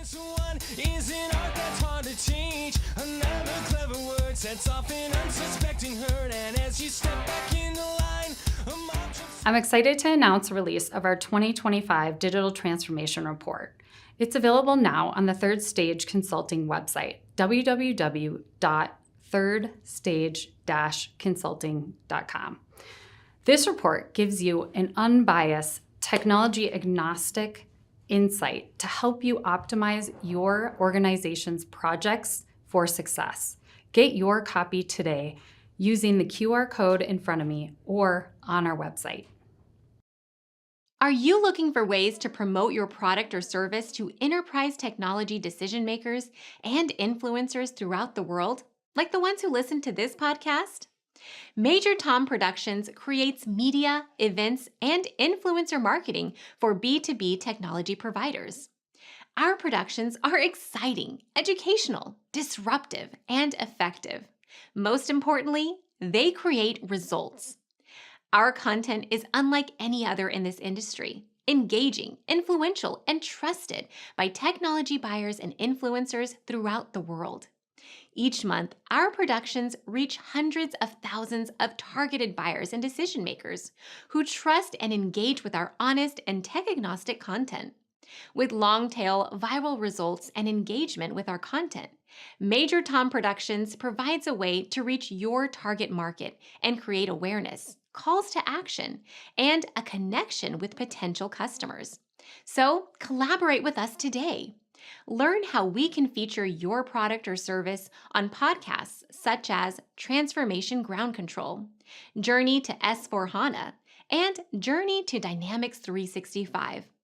We can also feature your brand on our YouTube channel called Digital Transformation with Eric Kimberling, which boasts over 100,000 subscribers and over 2 million video views per year.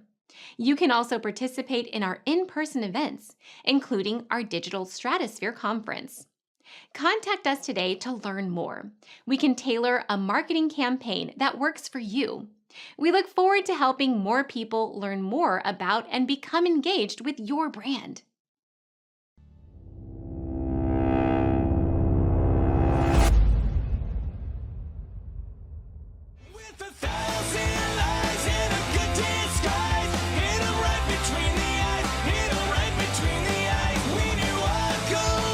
Hello, welcome back to Transformation Ground Control, episode number 198. My name is Eric Kimberling here at Darian Chwialkowski. You can find new episodes every Wednesday at transformationgroundcontrol.com. And this is the independent tech agnostic podcast that covers all things related to digital transformation, produced by Major Tom Productions, sponsored by Third Stage Consulting. So, Darian, we just had this great conversation with the audience about trends and predictions for 2025 and beyond. What were some of your thoughts and takeaways? Yeah, it was a great conversation. I thought the audience had a lot of great suggestions for what they see are happening going into 2025, or what trends they see are really picking up speed. I want to kind of expand on some of the topics that we hit on in that conversation. First of all, being that AI integrating into ERP systems. I know that's something that we talk a lot about on here, but also that was brought up today. So one thing I have a question about is, given that ERP vendors are adding AI capabilities to all of their softwares, what advice would you give to companies in assessing the real value of these tools? Well, I think it's a lot like you'd assess the value of any capability or function in a software. You create your business requirements and your demo scripts for what you want to see from the software solutions before you commit to buying one. And then you make them show it to you, prove it to you that the software can do what you need it to do. And so, making sure you actually see them using AI, and whether it's conversational AI or generative AI or whatever it is, just making sure you actually see the examples and use examples of your processes and your workflows and your products.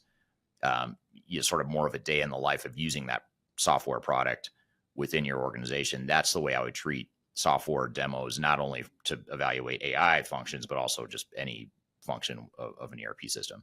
So the good news is that the way you evaluate the capabilities doesn't really change in terms of how you evaluate. It's just maybe a little different in terms of what you're looking for. Yeah, absolutely. And I know I want to kind of switch gears here and go to something you kind of breezed over, was the Y2K era of systems upgrading and what that looked like for vendors and companies. So looking back at that era, what are some lessons companies today can learn from that period, especially regarding the large scale digital risk and proactive planning? Good question. I mean, I guess I would say that it's probably the biggest lesson is that, organizations need to be real careful that they don't operate out of fear and go through these projects with fear being the core driver of the project. And the reason I say that is when companies and teams are operating out of fear, they end up making bad decisions. They end up making decisions around, unrealistic timelines, which leads to all these other problems. They end up not recognizing risks, or just glossing over the risks, or just being blind to the risks because they're so frantic and frenzied to get through a project quickly or whatever. So I think anytime you have the situation like we have now with the mass cloud upgrades, as well as the same as back in Y2K, it's the same kind of mindset that's very dangerous, and it leads to a lot of bad decisions that lead to a lot of failures. So I'd say just, slow down, take a deep breath. Yeah, the world's changing. Yep, the vendors are telling you the world's going to end if you don't switch to the cloud, but you also have to look, you have a business to run, and you've got to prioritize accordingly, and no one but you knows what your priorities are and what bigger fish you might have to fry, and things you might have to focus on that might affect your project. And so you've got to really set your own tempo and control the pace and do what's right for you and your business at the end of the day. Yeah, absolutely. I agree with that. Is there any trends that you think for the conversation that were either breezed over or that you think we missed? I don't think so. I mean, those were the main ones I had. And then, of course, the audience brought up a few that I had missed or that I didn't really dive into. So I thought those were good. I guess if I were to pick one thing, it'd be that, some of the fundamentals of digital transformation really haven't changed. So even though we're talking about things that are different and the trends that are changing, the predictions that are changing, there's also a lot of stuff that hasn't really changed. And I think one of the audience members made a comment about focusing on the fundamentals like data migration and Internet of Things. And I think that's a really solid, important point that maybe we could hone in on a little bit more here, which is, just making sure you don't forget the fundamentals of like good, making sure you've got alignment and internally, and make sure you have a good vision of what it is you want your operations to be when you grow up. Those things don't change. I mean, even though technology is changing, all this other stuff's happening around us, the fundamentals of how to make these initiatives successful really hasn't changed at all. You still need alignment. You need clarity of vision. You need to focus on change management. You need to focus on defining your future state operating model and have a really good understanding and a handle on what you want your processes to be. All that stuff is still the same. It was true 20 or 30 years ago, and it's true today. And none of that, the good news is none of that's really changed, despite all the other changes that we talked about. For sure. And to follow up on fundamentals, one question for that is, for companies in the early stage of their digital transformation, where do you believe the focus should lie if you only have to choose one? Technology, processes, or people? It's a good question. It's easy to say. I mean, I'd say not technology.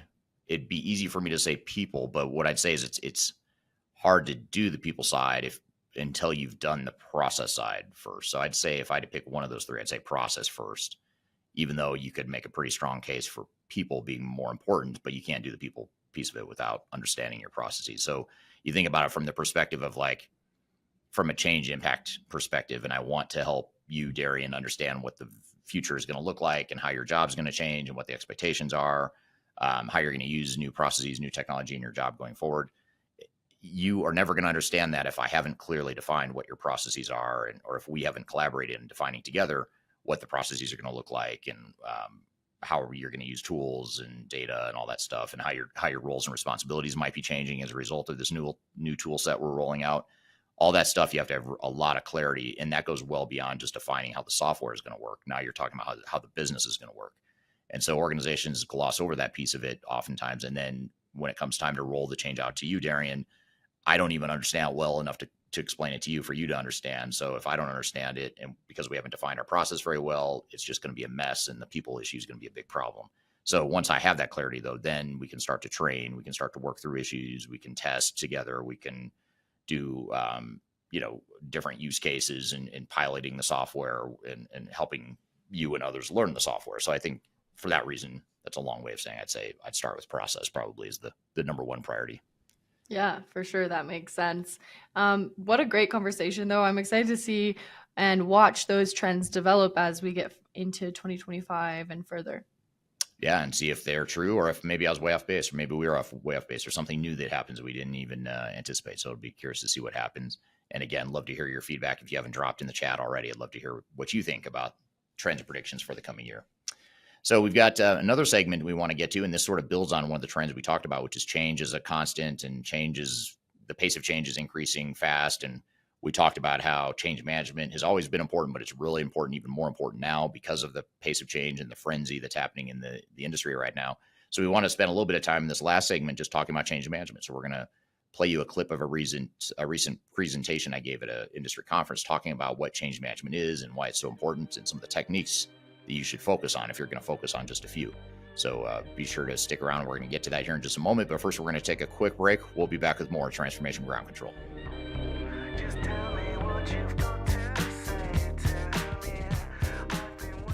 People oftentimes ask me how I built such a strong social media following on YouTube and LinkedIn and Facebook and other outlets. And the fact of the matter is it took me a long time to build a following through a lot of trial and error, making a lot of mistakes. Had I known that there were companies out there that could help me build my brand, I would have done that a long time ago. I didn't know that, but the good news is that there is today a consulting firm that will help you through building your own personal brand through some of their training programs. The company is called Roloff Consulting, and if you're familiar with Emma Roloff, she's someone that I've had on this podcast before, and she's well known in the digital transformation space as well as the sales space, and she's big on TikTok, YouTube, and LinkedIn. And she and her husband have started a training course and a training company that focuses on helping people build their personal brands and helping them to sell themselves digitally. So whether you're a salesperson that's trying to reach more customers, or you're an individual that's just trying to build your personal brand, that's something that they help with through their training programs. And they've offered listeners of this podcast a free 5-day LinkedIn challenge. And I encourage you to check it out. I've included a link below for this podcast. If you go to the podcast notes, you'll find a link that gets you free access to this 5-day challenge where you'll get step-by-step guidance. You'll get real results. So you'll get some tangible results from the program. And you also get a special offer at the end of it. So it's exclusive to listeners of this podcast. Be sure to check out the link below if you want to work on building your personal brand, or if you're in sales and you're trying to reach more people. Whatever the case may be, check it out. It's free to listeners of this podcast. You can check it out via the link below. The last thing you want to have happen is for your digital transformation to end up in court. I've been doing this for 20 years and I have seen everything. My name is Marcus Harris. I'm a software and technology attorney focusing my practice on drafting and negotiating software-related contracts and litigating software disputes across the country. Feel free to reach out to us at taftlaw.com. We'd love to talk to you about the litigation process and what you can expect.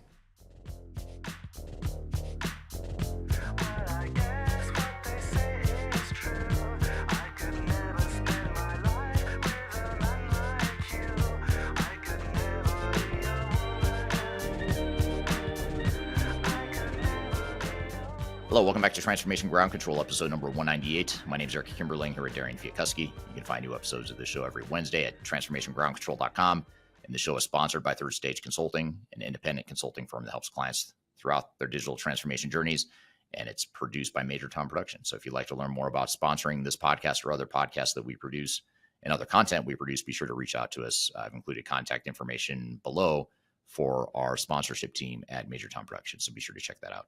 So, we want to roll you this clip. This is a clip. It's about a 15-minute clip of a presentation, part of a presentation I gave at a recent conference. And the conference was the Precision Metal Forming Association.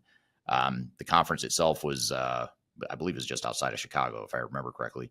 And they asked me to come speak about change management. And we want to play you this particular clip because it's the part where I talk about what change management is, why it's so important, and I summarize some of the most important change management techniques. And we thought this would be a nice add-on or a nice continuation of the thread we talked about in the last segment when we talked about tech trends and predictions. We were talking about all the things that are causing organizations to stress themselves out through change. So we wanted to provide a solution here in terms of what change management is and how organizations can better lead and embrace change as technology in the world changes so quickly around them. So let's roll this clip and then we'll come back and chat about it in a bit more detail. People ask, what does change management mean? And it's such a fuzzy word, it's a nebulous term. It doesn't mean a lot on its own. It's kind of pretty vague. But the way I would describe organizational change is anything that prepares people for the business changes that are happening. And when I say business changes, they could be process changes, it could be technology changes, organizational restructuring, redesigning jobs, whatever the case may be. So anything that prepares people for the transformation and drives transformational performance. I think the focus and the pressure on people, or the focus on change management and the pressure on people that organizations experience is only going to accelerate, is going to continue to accelerate in the coming years, largely because technology is changing so fast.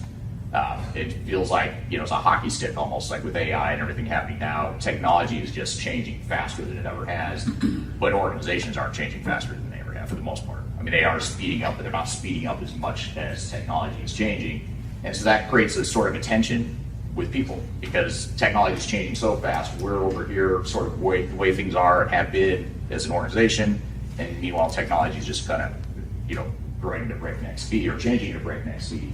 So the need to focus on people and driving performance is going to continue to be important, but it's going to be even more important in my opinion in coming years, especially with AI and some of the impacts that that's going to have on organizations and operations throughout the world.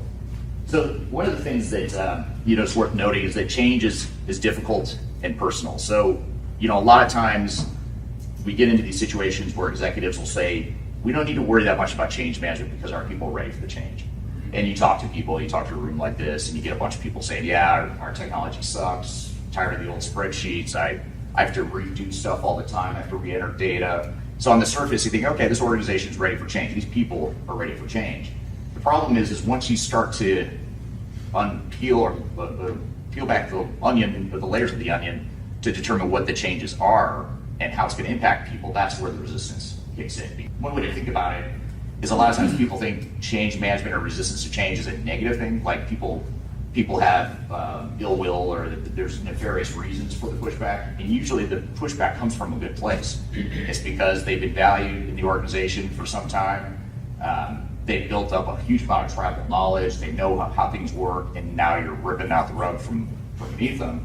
And that's where the resistance comes from. It's not because they're bad people. It's not because they want to see the project fail. They don't want to sabotage the project in general. There are some sabotage type people within any organization, but I'd say most of the time, 99% of the time, the resistance to change is coming from a good place. And the other thing too is change management is oftentimes viewed as a project. Let's get a change project in place. And yeah, you want to have milestones and timelines and accountability, all that stuff. You do want that, but change doesn't just happen as a project. It's not a big milestone where you declare victory. It's a constant journey. And so that's another way to think about change management too, especially when we talk about driving performance, like we talked about earlier today. When you're really trying to optimize ROI, drive performance, and get better business results, you're going to constantly be fine-tuning and improving the way you do things. So some of the common myths about OCM, one is that change management is just training and communications. And that's one of the more common myths with change management. And the reason this is so common, I think, is because back to what I said before, you can see and touch training and communications. I can measure how many hours of training I gave, or how many people passed the competency test for a training. I can measure that. I can measure how many emails I sent out, giving people an update on the project, or I can see the PowerPoint presentation that gives everyone an update on the project.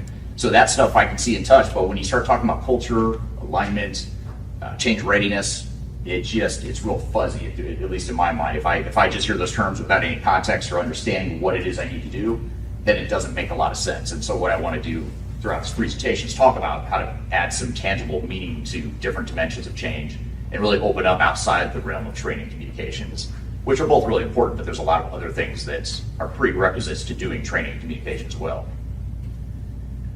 Second myth is that if you put in new technology, you're going to transform the business. You will not transform the business just by putting in technology. I've seen plenty of them that spent a lot of time and money with a beautifully designed system, but it didn't drive any real business value to the organization, either because people weren't using it the way it should be, or because the way it was designed and built wasn't done in a way that's going to actually improve the business in any meaningful way. So that's another common myth, is that just putting new technology in is going to drive transformation. And the way I look at it too is, if you're going to spend however much money you're going to spend on new technology, why wouldn't you invest heavily in the thing that's going to make that technology initiative successful, which is the change management? There are times where we'll tell a client you should not be implementing new technology, because if you can't invest in change management and you're not going to do it right, why would you bother doing it? You're just going to waste a lot of time and money, and you're probably going to put your company at risk operationally if you don't do it well. And that's another big thing too, by the way, is change management has some real tangible, measurable business value, both positively and negatively. If you don't do change management well, it's really easy to measure the shipments you can't ship, or the payroll that you can't run. So if you start to measure it and think of it that way, and think about what is my risk, then oftentimes a light bulb will go on, where people say, wow, I really should maybe think about investing in change management. I had one client. It was actually the first project that I managed when I started my last company, which was a Panorama Consulting. I started that company as well. And when the first project, because I was still doing project work at the time, and I was managing one of our mid-sized manufacturing clients, they went through an implementation, and they didn't want to extend the timeline like we had recommended, because they did a bunch of customization of the software and it wasn't fully tested yet. And the CEO got really tired. He's like, this is just too much, costing us too much money. We're gonna flip the switch and go live. And we told him it's a bad idea, because we haven't finished the testing from a technical perspective, and we certainly hadn't gotten through the user acceptance testing. And he said, I'm done spending money on this project. Our people are tired. We want to move on, so we're going to flip the switch. And we flipped the switch, and this is about $100 million manufacturing company, so not huge, but not tiny. And in the weeks after the go live, they lost over $10 million of orders. And when I say they lost them, it wasn't like, oops, we lost it, we just need to go enter it in the system, and we couldn't process it or whatever. It's no, the orders were canceled. There was $10 million of orders that were canceled by the customers because they couldn't ship the product in time.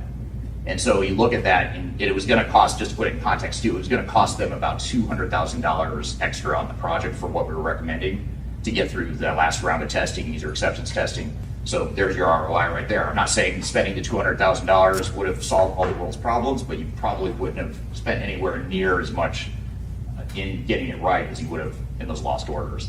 So I think that's one of the best ways to think about change management is how can we quantify it, in not only in terms of what we want to get out from optimization purposes, but also what's the risk of it if we don't do it right. What's that going to cost us? How big of a deal is it if we can't run payroll, or we can't ship product, or we can't close the books for a few months after go live? You just have to ask yourselves that, and then do kind of a risk-reward assessment there, and that will oftentimes lead you to more change management. And then the third common myth is that consultants manage change. They don't. I think we're really good at change management. I love change management. I think I'm pretty good at it, but I'm not going to I'm not going to do change management well for anyone in this room, not because I'm not capable, but because I alone cannot do it. My team alone cannot do it. They need the faces of the change to come from within the organization. We certainly provide the framework, the tools, the advisory behind it, but it has to be the organization that owns the change. You can't outsource the change effort. It needs to come from internally within the organization. I want to hit a few highlights here of just some of the tools and frameworks that can be used to manage change. I talked about assess organizational readiness. That's the thing I was just talking about a moment ago.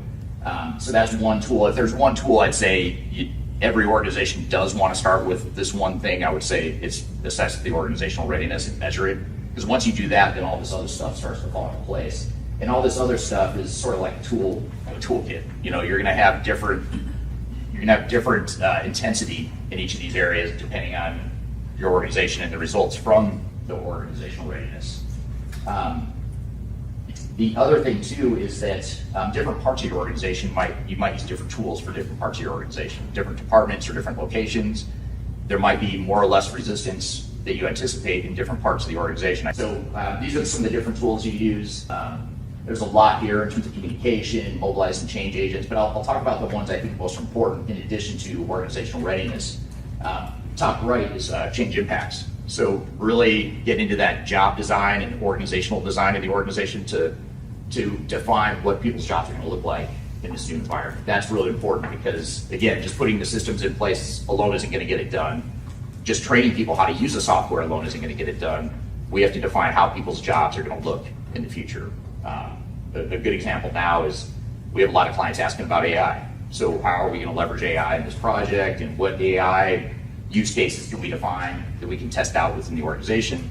And AI, if you just give AI to an employee and say, hey, just go use this AI tool to make smarter decisions or to make the job easier, they're not going to know what to do with it necessarily. They might have some ideas, they might try some stuff out, do some trial and error, which is fine. But if you really want to scale that out to the entire organization, you need to define what is it we want, how is it we want to use AI in this example? What is it we're going to do with the AI tool? What is and isn't appropriate for us to put into an open AI model? Where's the low-hanging fruit of how we can make our jobs better and easier using AI? And let's define what that looks like and then roll it out to the organization and communicate it to people that are affected by it and help them understand the what and the how at a high level to start, and then you get into training later, and then you show them more detailed hands-on how to do it. So that's another important one. Defining and deploying process improvements is another underrated change activity. And it may sound simple enough, or you may think you're doing it on a project, but oftentimes you're not. What you're really doing is designing a new system that does things a little bit differently, but you haven't really defined what your end-to-end process is necessarily. Or at least you haven't laid it out for the organization to see, what the end-to-end process is. And ERP systems are so big too. They do so many different things that it's easy to design it in silos. You have different modules, different specialists for different modules from a technical perspective, and they start designing and building stuff. And now you've got, say 20 consultants that are designing and building different parts of the system, and no one oftentimes steps back to look at, well, how does this all tie together? How is this going to flow end to end, and does that make sense? The ERP systems, even cloud and SaaS solutions, are so flexible now compared to what they used to be. So there's a certain amount of clarity you have to have on what you want to be when you grow up before you start designing and building the software. And that's not just a change issue, by the way. That's a project management issue. It's a realistic expectation issue. If you can define your end-to-end processes up front before, ideally, I think you'd mentioned, I apologize, I get the three presentations a bit mixed up, but I think you mentioned, you were talking about software selection and how ideally you want to do some of that process work up front. I totally agree with that. If you can do that process work ideally before you select the software, not only going to choose the better software option for you, but you're also going to have a better blueprint for how you deploy that software. A lot of times we think about the configurations on the critical path. If we can't get the configuration of the system done in the amount of time we thought, it's going to push everything out. If we don't manage the change and get people to change their behavior in a reasonable amount of time, that's what's going to take the time. That's going to take longer than deploying new technologies. The technology is always going to be able to be implemented faster than an organization can change. But one thing I'll leave you with is when you talk about process improvement, and defining the future state business processes. That is a really important prerequisite to managing change well, because if you don't have that clear vision of what the end-to-end processes are, and you haven't defined how you're going to improve your processes, you can't do a lot of the other stuff I talked about as it relates to change impacts and designing what the organization is going to look like to support those processes. Too often, change management teams have the right idea, but they're sort of chasing a moving target because they don't know what that vision is, or things are changing, and the organization is changing its mind about what they're going to be when they grow up. So we've got to figure out a way to make sure that we design those processes up front, not just to give us clarity from a project management and implementation perspective, but also so that we can manage the change and understand what the changes are and what the impacts are. And again, even if you may not, it's going to be premature to define step by step how someone's job is going to change, because we haven't implemented the technology yet. We haven't even designed it yet. So it's unrealistic to say we're going to get to that granular level of detail at this point. But what we can do is say, back to that spreadsheet example, I think is a great example for this, especially, is we know that spreadsheet's going to go away, and we're going to put in Plex, or whatever the ERP system is that's going to replace it. How is that going to affect those 3 people's jobs and everyone else who touches the MRP process? The people that are tracking inventory, for example, or people that are running reports, procurement people, how their jobs are going to change in some way. Let's start articulating what those changes are, at least at a high level, so that we can start managing that change. And then when we get down into the system design, that's where we get into more granularity to show them how and why things are changing. But at least we can start to manage and communicate some of those changes early on. So that was our clip of the discussion around change management and why it's so important and some of the techniques around it. What were some of your thoughts, takeaways from that clip, Darian? Yeah, for sure. I think one of my favorite things was addressing the common misconceptions that come with change management, such as equating change management solely with just training and communication, and that's how you take care of change management. There's nothing else to it. I think that is obviously a common misconception that happens in a lot of companies that then causes a lot of friction, where if you have the approach where you are assessing organizational readiness and, like we talked about, really defining the future processes so your employees truly understand the processes before the change, and aligning culture with all of those different things. I think that is something that is super important. So yeah, but some follow-up questions I have for you are, how can organizations synchronize their change management strategies with the rapid pace of technology innovation?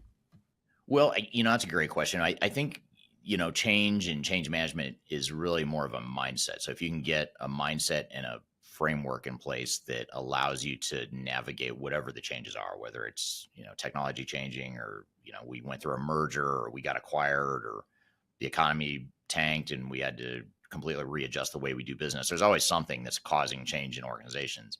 And it's not just the stuff we impose on ourselves by going through big ERP and digital transformation projects.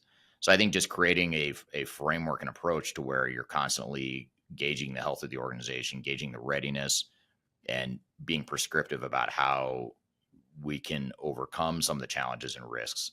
I think that once you get that framework in place, then you can sort of repeat that, and it can stay in place and stay consistent even with all the other changes that are happening outside the change management team, if that makes sense.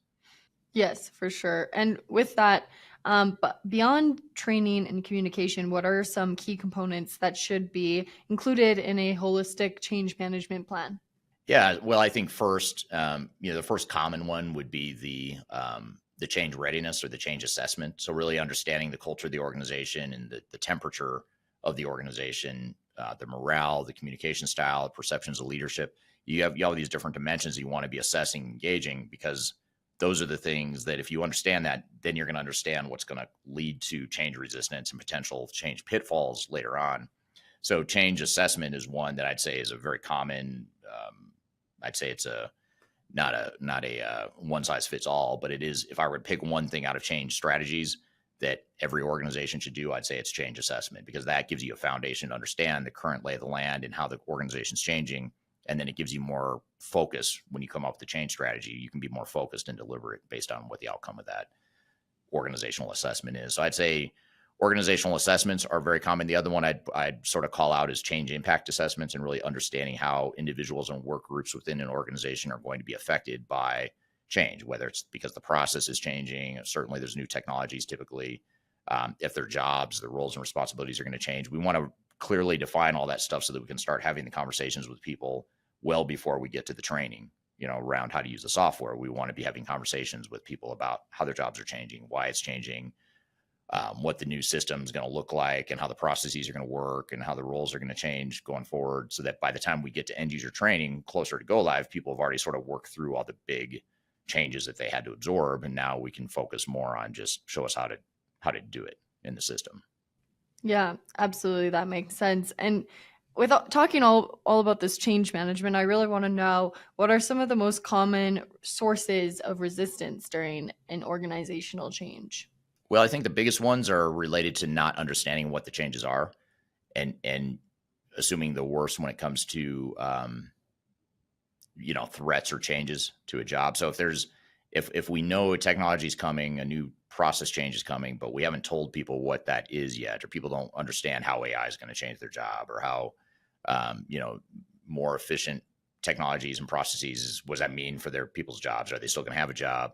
When we don't answer those questions and those points of uncertainty for people will inevitably, because they're human, they'll end up going down the path of the worst case scenario, and that becomes their perceived reality. And so that's probably the biggest reason, is just a lack of clarity or understanding of what the changes really are. And when I say changes, I don't mean we're rolling out a new ERP system. I mean, how is my job changing, and what's my new role and responsibility, and what am I going to do with that extra time that you're freeing up now that you're making me more efficient? You've got to give me answers to that stuff, or else I'm going to inevitably push back in some way, even if I'm well-intended. Otherwise, that's going to be a problem. Yeah, absolutely. That makes sense. And with that too, can you share an example that you've had where addressing resistance led to a successful change implementation?